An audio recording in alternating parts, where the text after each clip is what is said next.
আসসালামু আলাইকুম। দীর্ঘ অনেকদিন পরে এসবিআই রাইডার্সের আরও একটি ভ্রমণে সবাইকে জানাই আন্তরিক শুভেচ্ছা ও অভিনন্দন। আজকের ভ্রমণে আপনাদের নিয়ে যাব কবি আবু ইসহাকের বাড়ি, যিনি ছিলেন বাংলাদেশের একজন অনুদানপ্রাপ্ত চলচ্চিত্র সূর্য দিগল বাড়ির রচয়িতা। তিনি বাংলার একাডেমি সাহিত্যিক পুরস্কার 21 পদকপ্রাপ্ত শরীয়তপুরবাসী লেখক। সম্পর্কে তো অনেক কিছুই জানি। মূলত বাংলা সাহিত্যের কালজয়ী কথা সাহিত্যিক। ওনার 3টা উপন্যাস, সামাজিক উপন্যাস 2টা আর ডিটেকটিভ উপন্যাস 1টা। সামাজিক উপন্যাস 2টার মধ্যে একটা সূর্য দিগল বাড়ি। সূর্য দিগল বাড়ি, হ্যাঁ আমি এই সূর্য দিগল বাড়ির লেখক উনি কবি আবু ইসহাক। আমি পড়ছি। আচ্ছা, এই যে দিঘিটা, এটা দিঘির কথা সে উল্লেখ করছিল। দিঘিটা কি? এই দিঘি বাড়ির পাশে। কবি আবু ইসহাক 1 নভেম্বর 1926 সালে শরীয়তপুর জেলার নড়িয়া থানাধীন শিরলঙ্গ গ্রামে জন্মগ্রহণ করেন। তিনি একজন বাংলাদেশি গ্রন্থকার। তিনি 1946 সালে মাত্র 21 বছর বয়সে রচনা করেন বিখ্যাত উপন্যাস সূর্য দিগল বাড়ি। কবি আবু ইসহাকের বাবা মৌলভী মোহাম্মদ এবায়েদুল্লাহ কাঠের ব্যবসা করতেন। 6 ভাই বোনের মধ্যে আবু ইসহাক ছিলেন পঞ্চম।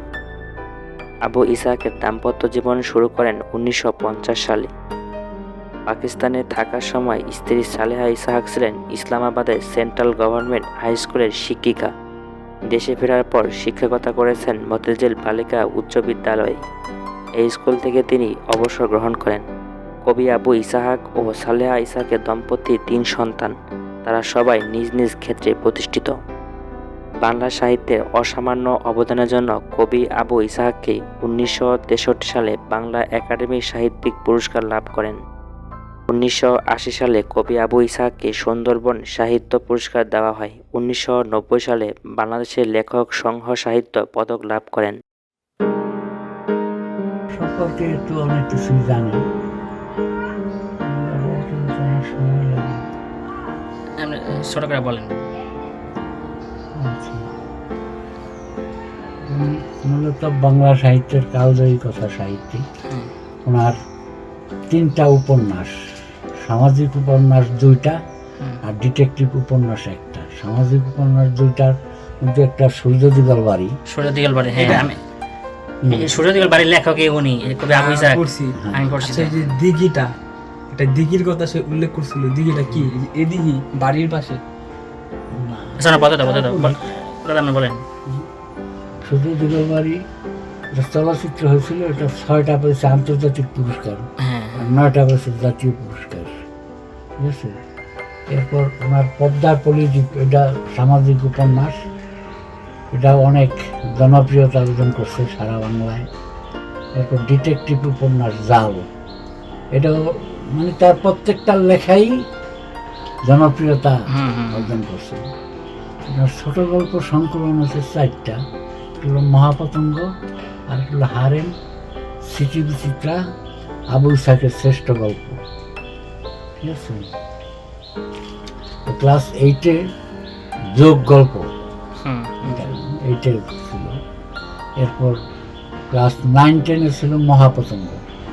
এই মহাপতঙ্গ চিত্রনাট্য হচ্ছে, এটা বার্লিনে আন্তর্জাতিক ইভাঞ্জেলিক্যাল পুরস্কার পেয়েছে। ঠিক আছে।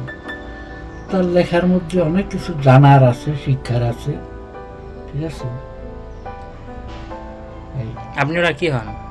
আমার চাচা। আপন চাচা? হ্যাঁ, আমার আব্বার নাম হলো মোহাম্মদ ইসমাইল আর এর নাম হলো আবু ইসহাক। আপনি তো দেখছেন না? হ্যাঁ, আমি দেখছি না। মানে ওনার মারা গেল তো 2003 সালে। 3 সাল মারা গেছে। 16ই ফেব্রুয়ারি, 21শে ফেব্রুয়ারি তার দাফন করছে ঢাকা মিরপুর শহীদ বুদ্ধিজীবী অনুষ্ঠানে। ওনার কোনো স্মৃতি নাই বাড়িতে?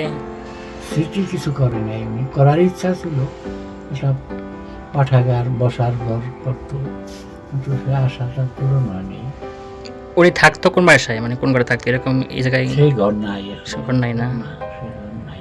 তার হচ্ছে তার বই কিছু নাই? তার বই বা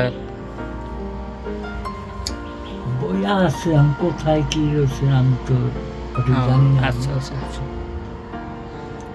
আচ্ছা, ঠিক আছে, ধন্যবাদ আপনাকে। 1997 সালে বাংলাদেশের সরকার একুশে পদক ভূষিত করেন। পরবর্তীতে 2004 সালে স্বাধীনতা পদক লাভ করেন তিনি। 1906 সালে কবি আবু ইসাহাক নাটক বিভাগে শিশু একাডেমি পদক পান। এই ছিল আমাদের শরীয়তপুরের কবি আবু ইসাহাকের সম্পর্কে।